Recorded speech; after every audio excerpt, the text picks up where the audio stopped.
On August 5th, 2009, Dalia Dippolito returned home to find police cars surrounding her house in Boynton Beach, Florida. Officers approached her slowly with devastating news. Her husband Michael had been shot. He was dead.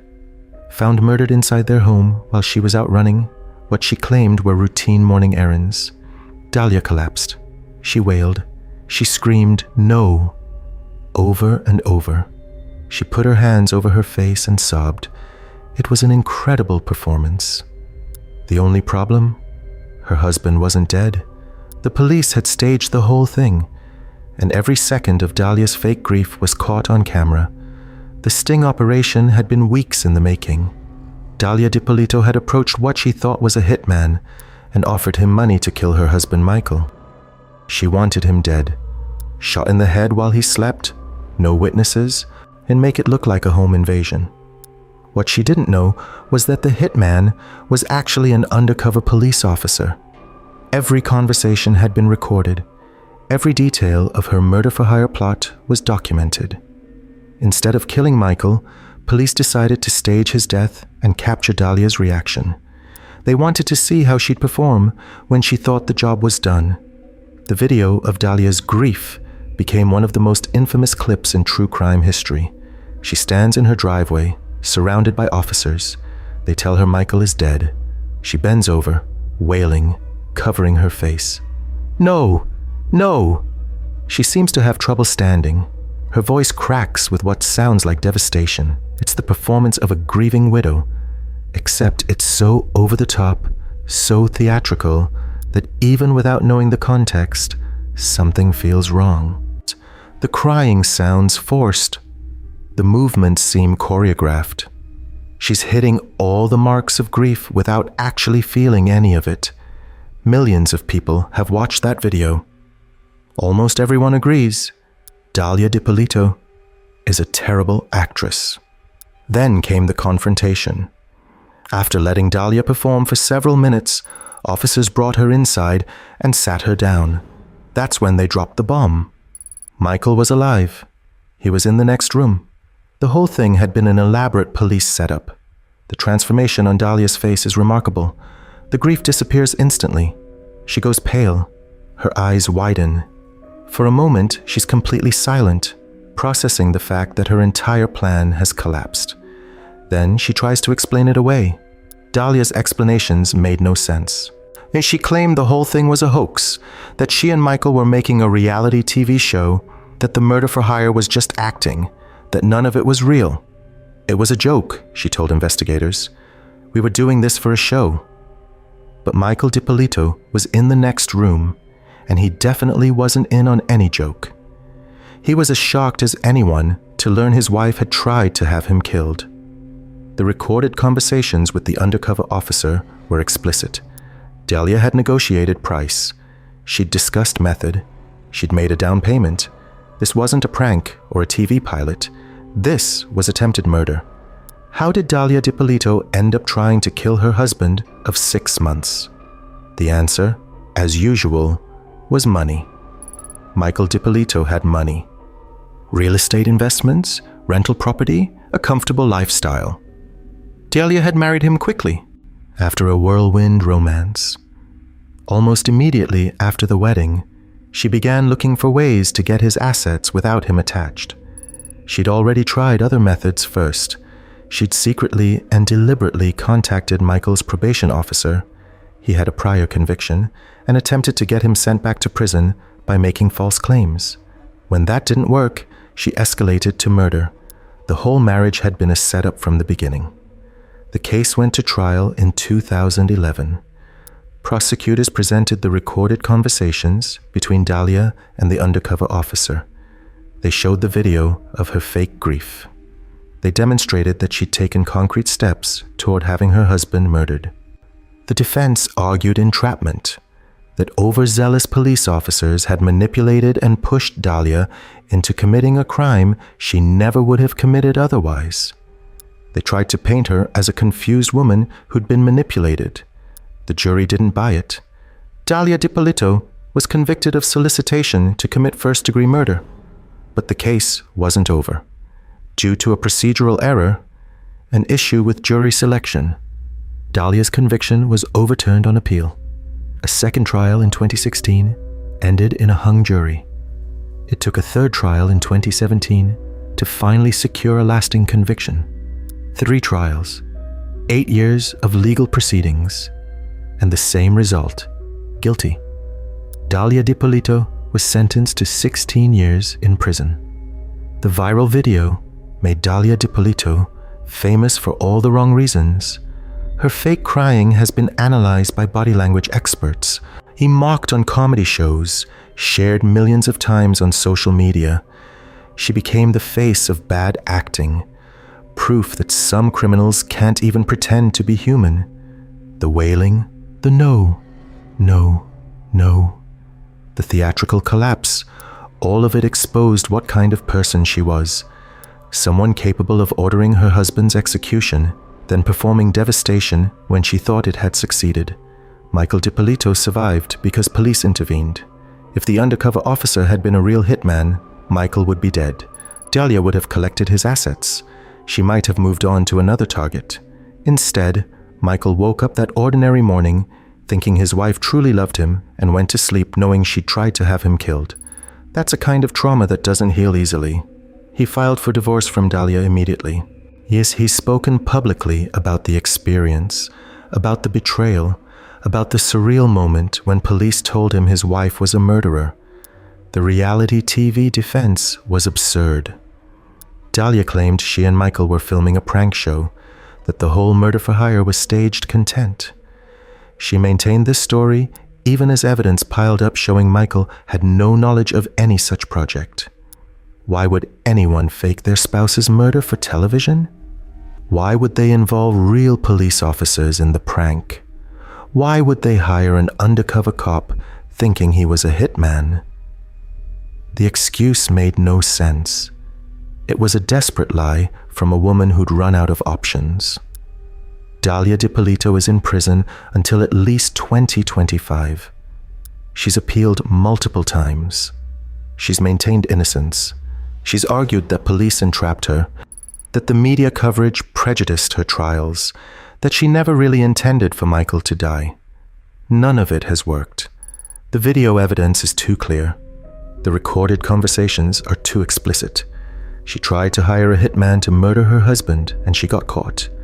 The case became a study in narcissism. Dalia Dippolito apparently believed she could talk her way out of anything, that her charm would work on investigators the way it had worked on Michael. Her fake tears fooled no one. Her excuses made things worse. She was exactly as transparent as she appeared on that viral video. Michael Dippolito married a predator. He thought he'd found love. He thought Dalia cared about him, about their life together. Within 6 months of their wedding, she was sitting across from someone she believed was a professional killer, calmly negotiating the price of her husband's life. She discussed methods. She discussed timing. She discussed money. Not just a bad actress. A woman willing to have someone murdered for financial gain. The 16-year sentence is significant for a crime where no one actually died. Dalia didn't succeed in killing Michael. She failed only because her hitman turned out to be an undercover police officer. But the courts determined her intent was unmistakable and her actions concrete enough to warrant serious punishment. She won't be free until she's in her 50s. The Cops television crew happened to be filming with Boynton Beach Police that week. One of the strangest coincidences in true crime history. Gets the producers had been embedded with officers for their long-running reality show when the Dippolito sting operation unfolded right in front of their cameras. That's why the footage is so professionally shot, so cinematic in its quality. It wasn't just body cameras or surveillance feeds. It was a professional television crew documenting a murderous wife's downfall in real time. The phrase that haunts Dalia came from her conversation with the undercover officer. When asked if she was sure about the murder, she replied, "I'm like 5,000% sure." The quote became infamous, a perfect encapsulation of her casual confidence about killing her husband. 5,000% sure and 5,000% wrong. The camera told a different story.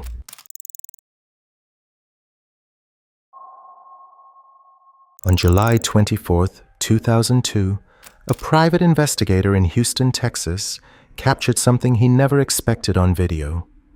Bobby Bacha had been hired weeks earlier by Clara Harris to follow her husband David and document his infidelity. That night, Bacha was filming David and his mistress in the parking lot of the Nassau Bay Hilton when Clara arrived. What happened next was recorded in brutal clarity. Clara spotted her husband. She confronted him. Then she got back in her silver Mercedes-Benz and ran him over. Not once, not twice, 3 times, circling back to hit him again, her stepdaughter screaming in the passenger seat. The whole thing was on tape. Clara Harris was 44 years old and seemingly had everything. She was a respected orthodontist with a thriving practice. She was married to David Harris, 44, also a dentist. Together, they ran a dental clinic in an upscale Houston suburb. They had twin sons, the picture-perfect professional couple. But David was cheating. His affair with Gail Bridges, a young receptionist who worked at their very own dental office, had been going on for months. Clara found out, and her world collapsed. Clara didn't handle the discovery quietly. Instead of filing for divorce or consulting a lawyer, she became obsessed. She hired Bobby Bacha, a private investigator known for specializing in infidelity cases, to follow David and gather evidence. She wanted proof. She wanted ammunition. On the night of July 24, 2002, Bacha tracked David to the Nassau Bay Hilton, where he was openly meeting Gail Bridges. Clara insisted on going to the hotel herself. She wanted to confront them. Bacha drove Clara to the hotel, warning her to stay calm. Just get evidence, Bacha told her. Don't do anything crazy. Clara said she understood. She was lying. The confrontation at the hotel was chaotic. Clara entered the lobby and found David and Gail together. There was screaming, crying, hurled accusations. Hotel security rushed over and got involved. Eventually, David walked Gail to her car in the parking lot. That's when Clara snapped. She watched her husband lean in and kiss his mistress goodbye. She watched them hold each other and embrace in the parking lot. Something inside her broke. Clara got into her Mercedes. Her 16-year-old stepdaughter, Lindsay, David's daughter from a previous marriage, was in the passenger seat. She'd come along to support Clara. Then, Clara drove straight at her husband. The video shows what happened next. Clara's Mercedes accelerates toward David. He tries to run. The car strikes him, knocking him down. Clara circles the parking lot and comes back around. She hits him again. And again. Through it all, you can see Lindsay screaming in the passenger seat, trying to grab the wheel, trying to stop what's happening. Her father is being run over repeatedly, and she can't do anything. David Harris was pronounced dead at the scene. He was 44 years old. The video made this case extraordinary. Murders happen. Affairs happen. Crimes of passion happen. But it's rare to have the entire killing captured on film by a professional videographer. Bobby Bacha's footage showed Clara's state of mind in the moments before the murder. The rage, the determination, the loss of control. It showed her circling back repeatedly to hit David again. It proved this wasn't an accident. When the case went to trial, the video was the prosecution's most powerful evidence. The jury watched Clara Harris kill her husband in real time. Clara Harris was arrested that night and charged with murder. Her trial began in January 2003 and became a media sensation. The combination of wealth, infidelity, and graphic video footage made it irresistible to the press. Court TV broadcast the proceedings live. The prosecution's case was straightforward. Clara Harris deliberately killed her husband. The video showed her running him over multiple times. She'd had opportunity to stop after the first impact or the second. Instead, she kept going. This wasn't an accident. This was murder. Clara's defense argued she was temporarily insane. They claimed she'd been in a dissociative state when she ran over David. Is that the trauma of his infidelity had caused her to snap, that she hadn't been in control of her actions. They described a woman who'd done everything to save her marriage counseling, weight loss, a makeover, new clothes. A woman who'd been humiliated and betrayed by the man she loved. A woman pushed beyond her breaking point. Clara Harris loved her husband too much, her attorney told the jury. She loved him to death. The jury rejected the insanity defense. They found Clara Harris guilty of murder, but rejected the sudden passion claim that could have reduced her sentence. The evidence was too clear. The video was too damning. She'd circled back to hit her husband multiple times. That wasn't passion. That was intent. Clara was sentenced to 20 years in prison. She was 50 years old. The aftermath devastated everyone involved.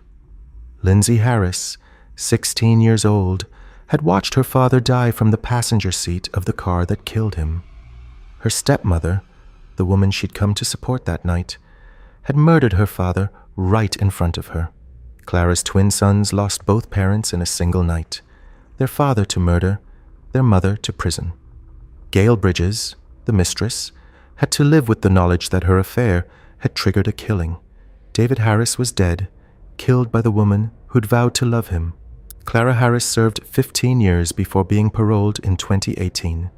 During her time in prison, she maintained that she'd never intended to kill David.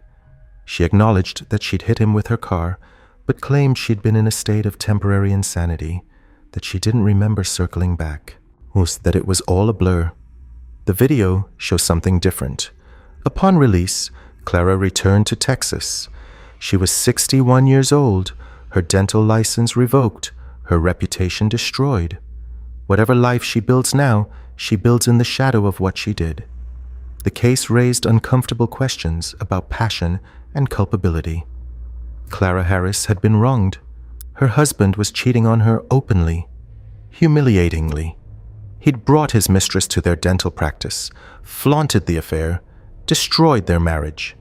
Many people sympathized with her rage, even if they couldn't condone her actions. But sympathy doesn't excuse murder. David Harris was unfaithful, not evil. He didn't deserve to die for having an affair. He didn't deserve to be run over 3 times in a hotel parking lot while his daughter watched. Cheating on your spouse is a betrayal. Killing your spouse is a crime. The private investigator's video became a cultural touchstone. It was broadcast on news programs, analyzed by legal experts, discussed in psychology classes. It showed, in graphic detail, how quickly a person can go from heartbreak to homicide, how thin the line is between love and violence. Bobby Bacha never expected to film a murder that night. She was a private investigator doing routine work, documenting an extramarital affair, gathering evidence for what she assumed would be a straightforward divorce proceeding. Instead, her camera captured one of the most infamous and widely viewed crime scenes in Texas history. The footage would play in courtrooms, on national television, and across the internet for years to come. Clara Harris is free now. She served her time and was released on parole. She's in her 60s now, a former successful dentist turned convicted murderer, trying to rebuild some version of a life in a world that remembers what she did. Her twin sons are adults who grew up without either parent, one dead, one imprisoned. Lindsay Harris carries the trauma of watching her father die. David Harris is buried in a cemetery in Houston, all because Clara Harris couldn't accept that her marriage was over. The lesson of this case is brutal but simple. Affairs end marriages. Anger is understandable, but when you get behind the wheel of a car and deliberately run over your spouse, not once but 3 times, you've crossed a line that can never be uncrossed. Clara Harris had options that night. She could have screamed, cried, thrown things, filed for divorce the next morning. She could have taken Lindsay home and planned her next move. Instead, she chose murder, and a camera caught every second. David Harris was 44 years old. He was a dentist, a father, a husband, flawed, unfaithful, but alive until his wife decided otherwise. Clara Harris loved him. That's what makes it tragedy. She loved him enough to kill him, and that's what makes it murder. On May 1st, 1990, Pamela Smart came home to find her husband, Gregory, dead on the floor of their Derry, New Hampshire condominium. He'd been shot once in the head at close range. The condo had been ransacked. It looked like a robbery gone wrong, a burglary that turned violent when Gregory interrupted the intruders. Pamela was 22 years old, a newlywed, now a widow. She appeared on local television, tearful and devastated, pleading for anyone with information to come forward. She was convincing. She was sympathetic. She was also lying. Pamela Smart hadn't discovered her husband's murder. She had orchestrated it. The truth emerged 3 months later. Investigators received a tip that Pamela Smart had been having an affair with a 15-year-old student named Billy Flynn. The relationship had started when Pamela worked as a media coordinator at Winnacunnet High School, where she led a drug awareness program called Project Self-Esteem. Billy was a quiet sophomore. Pamela was 22, married, and his direct supervisor. She seduced him, manipulated him, and convinced him to murder her husband. Here's how it happened. Pamela Smart began her affair with Billy Flynn in December 1989. She was married to Gregory Smart, an insurance salesman. The marriage wasn't working. Gregory had admitted to a one-night stand, and Pamela wanted revenge. But she also wanted his life insurance. She wanted the condo. She wanted to be free without losing anything. Divorce would split the assets. Murder would keep them intact. Pamela didn't pull the trigger herself. She was too smart for that. Instead, she groomed Billy Flynn over months. She told him she loved him more than anything. She told him they could be together forever, if only Gregory wasn't in the way. She implied, then stated, then demanded that Billy kill her husband. Billy was 15 years old, infatuated, completely under her control. He agreed. He recruited 2 friends, Patrick Randall and Vance Latomy, to help. On May 1st, 1990, while Pamela was conveniently at a school meeting with an airtight alibi, the 3 teenagers broke into the Smart condo. Gregory came home at 10:30 p.m., alone and unsuspecting. Billy Flynn shot him in the head with a .38 caliber revolver. Then the teenagers staged a fake burglary to make it look like a random crime. Pamela's plan almost worked. For 3 months, she played the grieving widow perfectly. She did television interviews. She attended memorial services. She expressed confusion and heartbreak that anyone could have hurt her husband. Police initially had no suspects. A random burglary gone wrong is notoriously hard to solve without reliable witnesses or physical evidence. But Pamela made a mistake. She underestimated the guilt of the teenagers she'd recruited. Cecilia Pierce was a 16-year-old student who knew about the affair. She had been friends with Pamela and had witnessed conversations between Pamela and Billy about the murder plot. When police started investigating, Cecilia cracked. She went to investigators, sat down in an interview room, and told them everything. More importantly, she agreed to wear a wire. In secretly recorded conversations, Pamela Smart discussed the murder with Cecilia, yet confirming her involvement and her relationship with Billy Flynn. The tapes were devastating. "If you tell anyone," Pamela said in one recording, "I'll kill you." Pamela Smart was arrested on August 1st, 1990. Billy Flynn, Patrick Randall, and Vance Latomy were also arrested. They immediately began cooperating with prosecutors, providing detailed accounts of how Pamela had manipulated them into committing murder. The case became a media sensation. A woman seducing a teenage student, then manipulating him into killing her husband. It was lurid, shocking, and utterly compelling. When the trial began in 1991, It became the first courtroom proceedings in the United States to be televised live, gavel to gavel. America watched as the sordid details unfolded. Billy Flynn testified against Pamela Smart. He described their relationship in detail. How she'd seduced him, how she'd convinced him that killing Gregory was the only way they could be together, how she'd supplied the gun and planned the timeline. She said if I loved her, I would do it, Billy told the court. She said we couldn't be together while he was alive. He was 16 by the time of the trial. He'd been 15 when he pulled the trigger, and he'd been completely under the control of a woman 7 years older who knew exactly how to manipulate an infatuated teenager. Pamela Smart's defense argued that Billy Flynn was lying. They portrayed him as a scorned teenager trying to reduce his sentence by blaming an older woman. They questioned Cecilia Pierce's credibility. They suggested the recorded conversations were taken out of context, but the evidence was overwhelming. The tapes, the testimony, the timeline, the affair that everyone involved confirmed. On March 22nd, 1991, the jury found Pamela Smart guilty of being an accomplice to first-degree murder, conspiracy to commit murder, and witness tampering. She was sentenced to life in prison without the possibility of parole. Billy Flynn was sentenced to 28 years to life. He was paroled in 2015 after serving 25 years. Patrick Randall and Vance Latomy also served significant prison time and were eventually released. The teenagers who actually committed the murder all got out eventually.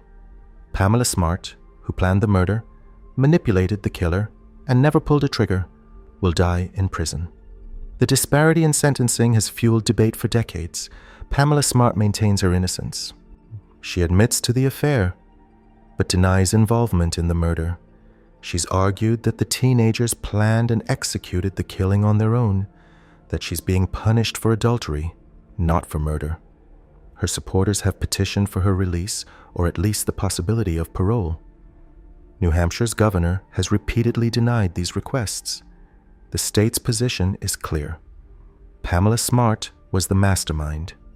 Without her manipulation, Gregory Smart would still be alive. She may not have pulled the trigger, but she loaded the gun and pointed it. The case inspired the 1995 film To Die For, starring Nicole Kidman.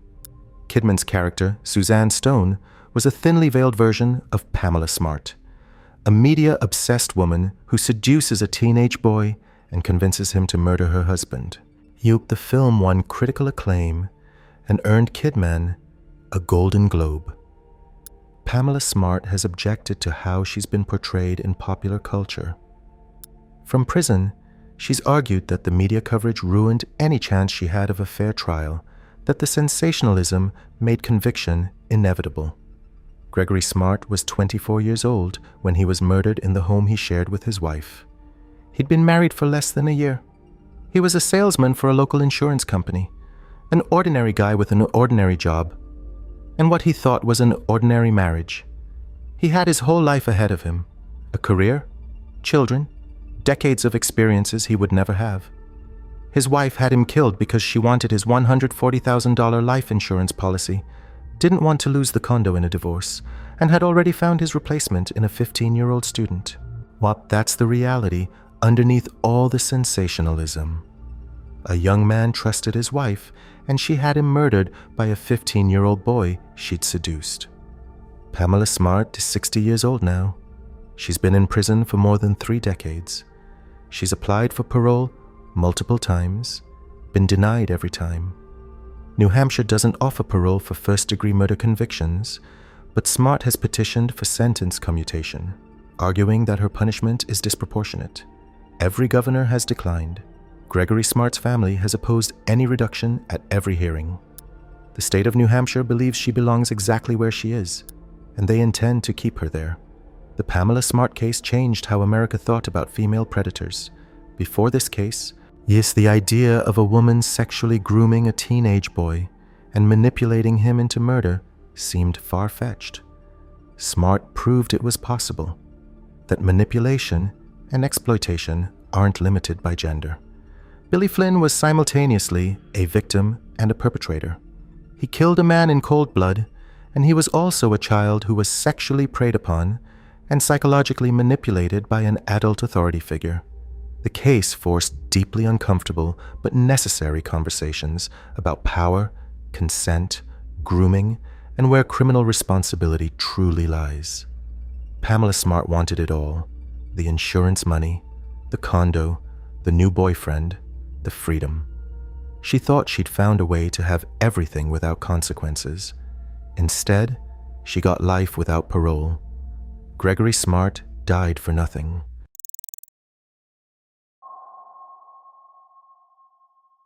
On May 5th, 2004, a Kenneth Cole suitcase washed up on the shore of the Chesapeake Bay in Virginia Beach.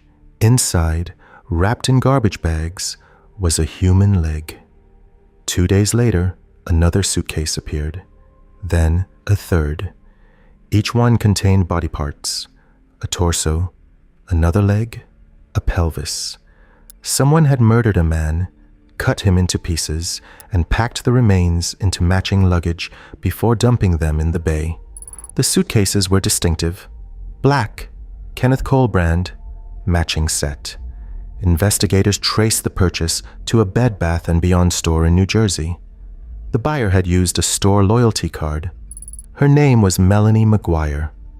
Melanie McGuire was 34 years old and lived in Woodbridge, New Jersey.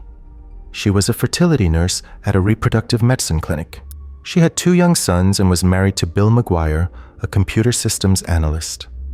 And by the time those suitcases washed up in Virginia, Bill McGuire had been missing for 3 weeks. Bill McGuire was reported missing on April 29, 2004. Melanie told police Bill had left to scout properties in Atlantic City. They were supposedly buying a house. When he didn't return, she assumed he'd gone to gamble. Bill had a serious gambling problem, she said. He'd disappeared for days before without calling, but this time he didn't come back. When the suitcases surfaced in Virginia Beach, the body was identified as Bill McGuire through DNA. He'd been shot twice in the head, then dismembered with a power saw. His remains were distributed across 3 matching suitcases and thrown into the Chesapeake Bay. The murder was planned, the disposal was methodical, and the trail led straight to his wife. Melanie McGuire wasn't just a nurse. She was sleeping with her boss. For more than a year before Bill's death, Melanie had been having an affair with Dr. Bradley Miller, a physician at the clinic where she worked. The affair was intense, all-consuming, and reckless. Melanie wanted out of her marriage, but divorce would be messy. Bill wouldn't let go easily, and there were the children to consider. The prosecution believed Melanie found a cleaner solution. The evidence against Melanie McGuire was circumstantial but overwhelming. First, the suitcases. Store records showed that Melanie's Bed Bath & Beyond loyalty card had been used to purchase Kenneth Cole luggage, the same luggage that held Bill's remains. Melanie claimed she'd lost the card, that someone must have stolen it. Then, the gun. Bill had been shot with a .38 caliber handgun. Records showed that Melanie had purchased a .38 caliber handgun from a Pennsylvania gun shop just 2 days before Bill disappeared. The gun was never recovered, but ballistics matched the bullets in Bill's skull to that type of weapon. Then, the drugs. As a nurse, Melanie had access to controlled substances. Evidence suggested she'd used sedatives to incapacitate Bill before shooting him. The clinic's drug logs showed discrepancies that coincided with Bill's disappearance. The prosecution's theory was meticulously detailed. On the night of April 28, 2004, Melanie drugged Bill at their home. Once he was unconscious or sedated, she shot him twice in the head. She then wrapped his body in plastic, loaded it into her car, and drove to an unknown location where she dismembered him. She used a power saw, likely purchased specifically for this grim purpose from a hardware store. The saw was never recovered by investigators. She packed his remains into 3 Kenneth Cole suitcases, also purchased for this purpose. She drove to the Chesapeake Bay, hundreds of miles from New Jersey, and threw the suitcases off a bridge. Then she went home, carefully cleaned up, and reported her husband missing the next day. The timeline shows how close Melanie came to getting away with it. If the suitcases hadn't washed up, if they'd sunk or been swept out to sea, Bill McGuire might have remained a missing person forever. Melanie could have claimed he'd abandoned his family, run off to gamble, started a new life somewhere, but suitcases float.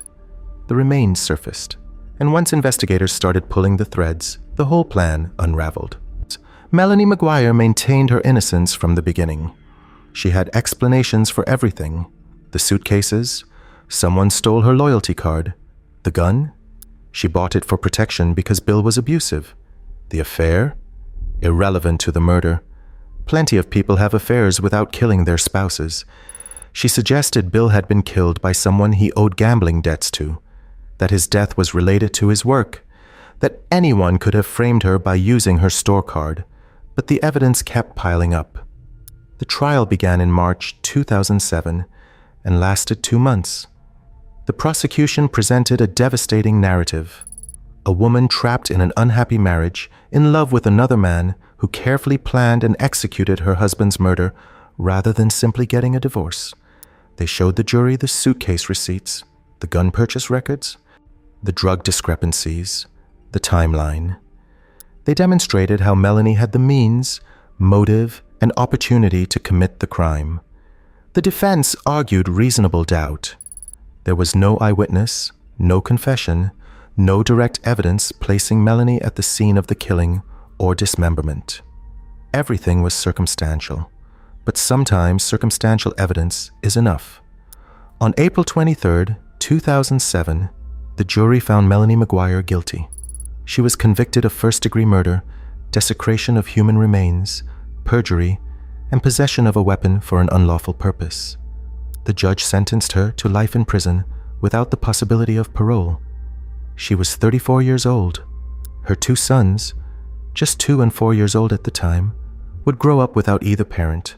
Their father was dead. Their mother was going to prison forever.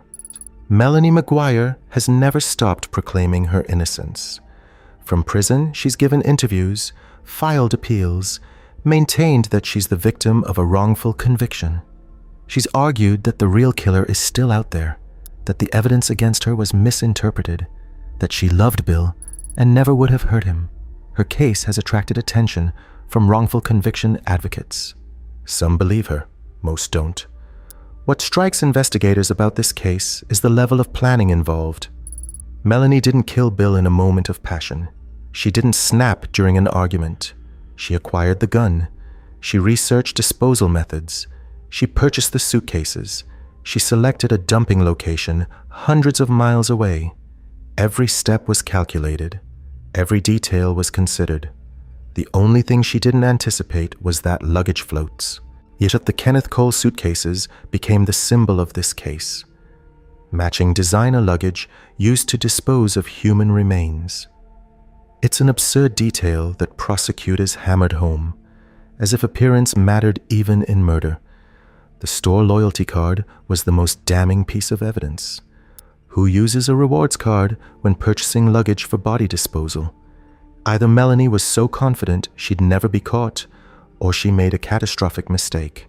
Prosecutors argued the former. The jury agreed. Bill McGuire's family has maintained that justice was served. His sister, Cindy Lignelli, was a vocal presence throughout the investigation and trial. She pushed for answers, advocated for her brother, and sat in the courtroom as Melanie was convicted. "She took my brother away," Cindy said after the verdict. "She took him from his sons, and now she'll never hurt anyone again." Melanie McGuire's sons were raised by Bill's family after her conviction.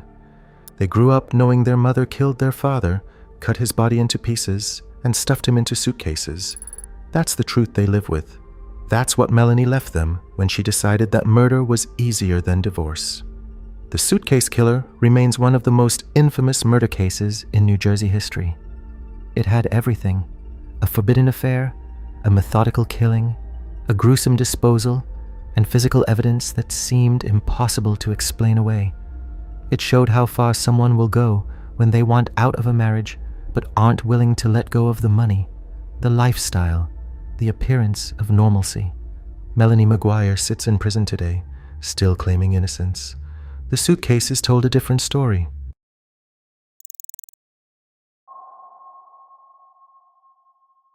On September 14th, 2007, a mother called 911 to report that her daughter had attempted to take her own life.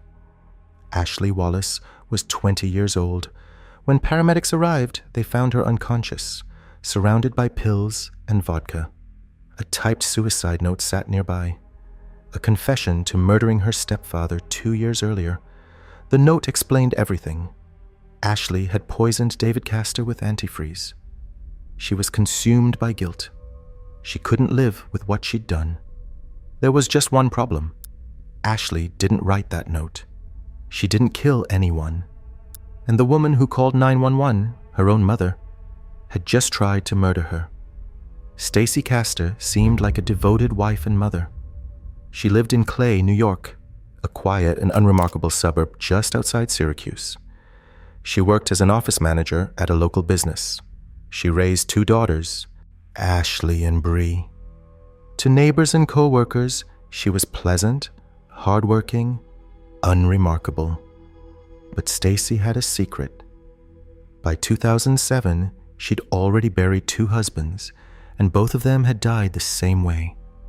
Michael Wallace was Stacy's first husband and Ashley's biological father. They married in 1990. For a decade, their marriage seemed normal.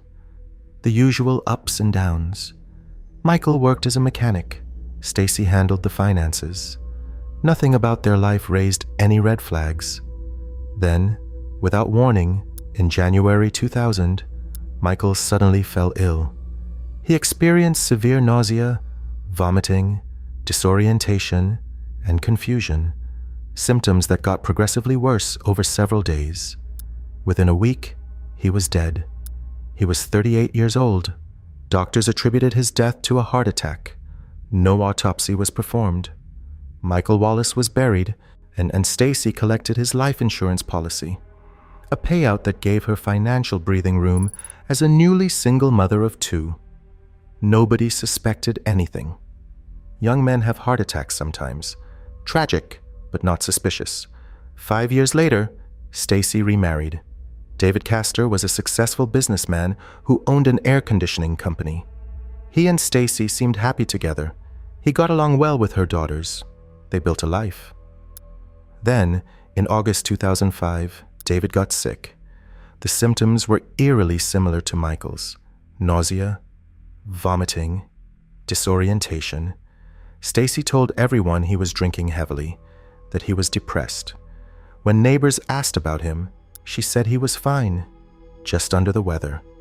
On August 22nd, Stacy called 911 to report that David had locked himself in their bedroom and wouldn't respond. When police broke down the door, they found him dead, an empty antifreeze container, and a glass of green liquid beside the bed. It looked like suicide. This time, there was an autopsy. The medical examiner found massive amounts of ethylene glycol in David's system, the active ingredient in antifreeze. The official ruling was suicide by poisoning. But David's family wasn't convinced. He wasn't depressed. He wasn't suicidal. He had a thriving business and a seemingly happy marriage. Why would he drink antifreeze? His son, David Castor Jr., pushed for an investigation. He told police his father would never have killed himself. Something was wrong. Investigators started digging. And the more they dug, the more suspicious Stacy Castor became. The investigation took nearly 2 years. Detectives discovered that Stacy had carefully forged David's will just weeks after his death, cutting out his children and leaving everything to herself. They found that she'd extensively researched antifreeze poisoning symptoms and detection methods on her home computer. They learned about her first husband's similar death. In 2007, Michael Wallace's body was exhumed. Tests revealed what had been missed 7 years earlier. He'd been poisoned with antifreeze too. 2 husbands, same method, same poison, same beneficiary. Police were building a case against Stacy Castor. But before they could arrest her, she made a desperate move. Stacy decided to frame her own daughter.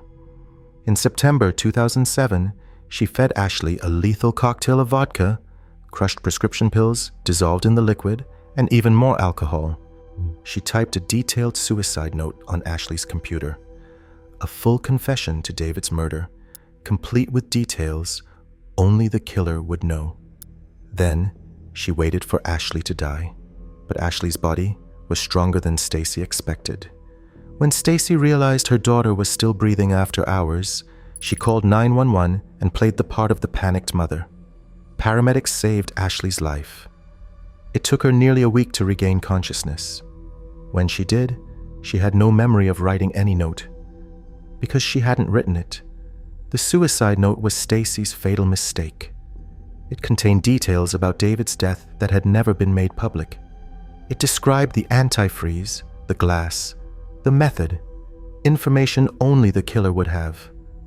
And Ashley, still barely able to speak, insisted she hadn't written a word of it. Investigators analyzed the note. They found it had been typed on Ashley's computer while Ashley was at work, with Stacy home alone. The timestamps didn't lie. Stacy Castor had tried to murder her own daughter and frame her for a crime she'd committed herself. The depth of that betrayal is almost impossible to comprehend. Stacy was arrested in September 2007 and charged with murder. Her trial began in January 2009. The prosecution's star witness was Ashley Wallace, the daughter Stacy had tried to kill. Ashley took the stand and faced her mother in court. She described waking up in the hospital, learning what had happened, slowly realizing that the woman who raised her had tried to murder her and frame her for a killing she didn't commit. "I never knew who she was," Ashley testified. "I don't think anybody did." Stacy's defense was audacious. She claimed Ashley had actually killed David, just like the forged note said. She painted herself as a mother covering for her murderous daughter. Nobody believed her. The jury convicted Stacy Castor of second-degree murder in David's death, attempted murder of Ashley, and multiple counts of forgery. The judge sentenced her to 51 years and 4 months in prison, effectively a life sentence. Stacy maintained her innocence from prison. She gave interviews from behind bars, insisting she was framed, that Ashley was the real killer, that the entire justice system had failed her. She showed no remorse, not for either murder, not for trying to kill her own daughter, not for attempting to frame that same daughter for a crime she'd committed herself. On June 11, 2016, Stacy Castor died in prison from a heart attack. She was 48 years old, younger than either husband she'd poisoned. What makes Stacy Castor's case so disturbing isn't just the murders, it's the patience, the willingness to kill slowly, over days, while watching her victims suffer. Antifreeze poisoning is agonizing. The chemical destroys the kidneys and causes multiple organ failure. And the whole time, Stacy was there, the devoted wife, feeding them poison and waiting. Ashley Wallace survived because her body fought longer than her mother expected. She woke up in a hospital to learn that her mother was a serial killer, that her biological father had been murdered, that she'd nearly died from a deliberate poisoning, and that she was being framed for a crime she didn't commit. She was 20 years old. Now Ashley has spoken publicly about rebuilding her life and has become an advocate for other victims of family violence. Her younger sister Bree initially believed their mother was innocent. It took years for her to accept the truth. The Black Widow of Clay, New York, killed 2 husbands and tried to kill her daughter. She did it for money, for control, for reasons that only made sense to her. She chose antifreeze because it's sweet, easy to hide in a drink. She chose her victims because they trusted her. She chose to frame Ashley because she thought a dead daughter couldn't defend herself. But Ashley lived. She testified. And Stacy Castor spent her final years in prison, denying everything, believed by no one. Stacy Castor looked like a normal suburban mother, Well, nobody suspected that behind the pleasant smile was a woman capable of poisoning her husbands and trying to murder her own child. That's the horror of this case. Evil doesn't always announce itself. Sometimes it pours your drink and waits.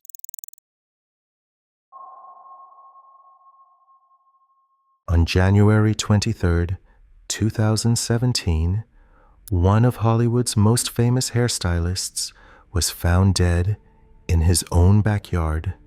Fabio Cementilli was 56. He was a titan of the beauty industry, artistic director for Wella Professionals, a celebrity colorist who'd styled A-list clients, a man whose name meant something in salons around the world. He'd been stabbed more than 20 times in the backyard of his upscale home in Woodland Hills, a wealthy enclave in the San Fernando Valley of California. His wife Monica was inside the house at the time of the attack. She said she heard nothing. For 8 years, the murder remained officially unsolved. Then investigators finally put the pieces together, and the picture that emerged was devastating. Fabio Cementilli wasn't just successful, he was legendary. Born in Toronto, and he'd built a career spanning continents and decades. He trained stylists across the globe. He appeared at industry events as a featured presenter. He worked with celebrities everyone would recognize. In the beauty world, Fabio Cementilli was royalty. He lived in a gated community in Woodland Hills with Monica and their 2 daughters. From the outside, the picture of success: a wealthy family in an exclusive neighborhood living the California dream. But Monica Cementilli had other plans. The investigation initially focused on robbery or random violence. Woodland Hills is a safe and affluent area, but home invasions do happen even in the best neighborhoods. Maybe someone had targeted the house thinking it was empty. Maybe a burglary had turned violent when Fabio confronted the intruder. But the crime scene didn't fit a random attack. Well, Fabio had been stabbed more than 20 times. That level of violence suggests rage, passion, personal hatred. Not a burglar surprised in the act. Whoever killed Fabio Cementilli had wanted him dead specifically. The investigation expanded. Detectives started looking at everyone in Fabio's life. Monica Cementilli became a person of interest early on. Her story had inconsistencies. She claimed to have been inside when Fabio was attacked in the backyard, but she'd heard nothing. In a quiet residential neighborhood, more than 20 stab wounds makes noise. The timeline didn't quite work. And then there was Robert Baker. Baker was a fitness trainer who'd worked with Monica. Their relationship had crossed professional boundaries and become deeply inappropriate. A full-blown affair that Monica had carefully hidden from Fabio. When investigators learned about Baker, the case took a sharp turn. Robert Baker had problems of his own. He was deeply in debt. He had a troubled history and a pattern of erratic behavior. And he had a relationship with Monica Cementilli that went beyond professional. Investigators developed a theory. Monica had conspired with Robert Baker to murder her husband. She wanted out of the marriage, or wanted Fabio's money without him attached. Baker was her tool. On the night of January 23, 2017, Baker had entered the Cementilli property and attacked Fabio in the backyard. Monica was inside, providing an alibi, waiting for it to be over. The case took years to build. Physical evidence linking Monica directly to the crime was frustratingly limited. There were no eyewitnesses to the actual attack. Building a murder case against Monica and Robert required painstaking investigative work. Phone records, financial analysis, witness interviews, circumstantial evidence assembled piece by piece. In 2019, Robert Baker was arrested and charged with murder. He maintained his innocence initially, but eventually accepted a plea deal, agreeing to testify against Monica in exchange for a reduced sentence. Monica Cementilli was arrested shortly after. The trial began in 2024. Prosecutors painted a picture of a woman who'd grown tired of her successful husband, who'd started an affair with a younger man, who'd decided that murder was easier than divorce. They presented Robert Baker's testimony, damning statements about how Monica had encouraged him, how she'd helped plan the attack, how she'd made sure she was inside the house with an alibi while he did the actual killing. They showed phone records demonstrating the closeness of Monica and Robert's relationship, the timing of their communications around the murder, the web of lies Monica had constructed. Monica's defense argued she was innocent. Her attorneys claimed Robert Baker was the sole killer, that he'd become obsessed with Monica and killed Fabio on his own. They argued the prosecution's case was built on the testimony of a confessed murderer trying to reduce his sentence. They pointed to the lack of physical evidence directly connecting Monica to the murder. No DNA, no murder weapon linked to her. Just the word of a man who'd already admitted to stabbing her husband. The jury sided with the prosecution. In April 2025, Monica Cementilli was convicted of first-degree murder and conspiracy. She was sentenced to life in prison without the possibility of parole. 8 years after Fabio Cementilli was stabbed to death in his backyard, his wife finally faced justice. Robert Baker, who'd actually wielded the knife, received a lesser sentence for his cooperation. He'll eventually be eligible for parole. Monica never will. The beauty industry mourned Fabio Cementilli. His death sent shockwaves through the professional hair community. Colleagues spoke of his passion, his generosity, his commitment to elevating the craft. Tributes poured in from salons across the world. He'd built something remarkable, a career that inspired thousands of stylists, a reputation that transcended borders, and it ended in his own backyard at 56, stabbed by his wife's lover. The Cementilli daughters lost both parents. Their father was murdered. Their mother was convicted of orchestrating that murder. Two girls who'd grown up in privilege and comfort had to watch their family destroyed by their mother's choices. Whatever inheritance they might have received is likely consumed by legal fees and civil judgments. Whatever memories they have of their parents are now poisoned by the truth of what happened. Monica Cementilli had options. If she was unhappy in her marriage, she could have divorced Fabio. California is a community property state. She would have received a substantial settlement. She could have started over, pursued her relationship with Robert Baker, built a new life. Instead, she chose murder. Maybe she wanted more than half. Maybe she couldn't stand the idea of Fabio moving on. Maybe Robert Baker convinced her, or she convinced him, or they convinced each other that killing was the only solution. Whatever the reasoning, it led to a man dead and 2 people in prison. The case illustrates how long justice can take. Fabio Cementilli was killed in January 2017. Monica wasn't convicted until April 2025, more than 8 years later. For most of that time, she was free, living her life, raising her daughters, while investigators slowly built their case. 8 years of freedom before the cell door closed. For Fabio's extended family, those years must have been agonizing, knowing who killed him, but watching her remain free, waiting for the justice system to catch up with what they already knew. Robert Baker's cooperation was essential to the conviction. Without his testimony, the case against Monica was circumstantial. The phone records and financial evidence suggested conspiracy, but Baker's first-hand account sealed the connection. Some people find it deeply unjust that the man who actually drove a knife into Fabio Cementilli more than 40 times will eventually walk free, while the woman who orchestrated the killing from inside the house will die behind bars. Others argue that pursuing the mastermind, the person who conceived, planned, and directed the murder, matters more than punishing the weapon she aimed. The law made its choice. Monica Cementilli will never leave prison. The brutality of the attack shocked investigators. Fabio wasn't just killed, he was stabbed over 40 times. The frenzy suggested rage beyond a simple contract killing. He died in his own backyard, surrounded by the life he'd built. The beautiful Woodland Hills home, the successful career, the family he thought loved him. Christopher Austin's involvement added another layer. Baker didn't act alone. His relative helped plan and execute the attack. Monica had built a network of killers.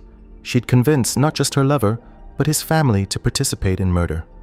Fabio Sementilli was 56 years old, at the peak of his career, respected worldwide. His wife arranged his murder while she waited inside the house.